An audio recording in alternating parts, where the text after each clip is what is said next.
বন্ধুরা, এটা একটি জাদুর আয়না। এই আয়নাটির সামনে প্রতিদিন একটি হাঁস আসে এবং তাকে দেখে আর ভাবতে থাকে সেটা দেখতে অনেক সুন্দর।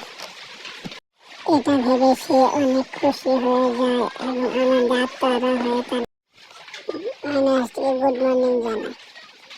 পরের দিন দেখে যে তার সেই আয়নাটি ভেঙে গেছে, তখন এটা দেখে সে একটু ডিপ্রেশনে চলে যায়। তারপর সে তার মার কাছে যায় এবং সবকিছু বলে।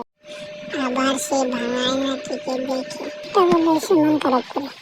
তখন তার মা বলে, দেখো তোমার জন্য আমি একটা নতুন আয়না কিনে এনেছি, তুমি এই ভাঙা আয়নাটির জন্য চিন্তা করো না,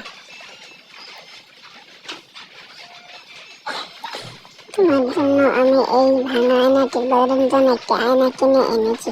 একটাতে তুমি প্রতিদিন এখন থেকে দেখবে। তার হাঁসের বাচ্চাটি সেই ভাঙা আয়নাটিকে দেখতে থাকে এবং ভাবিস কেন আয়নাটি ভেঙে গেল। বারবার শুধু ওই আয়নাটির কথাই ভাবতে থাকে হাঁসের বাচ্চাটি।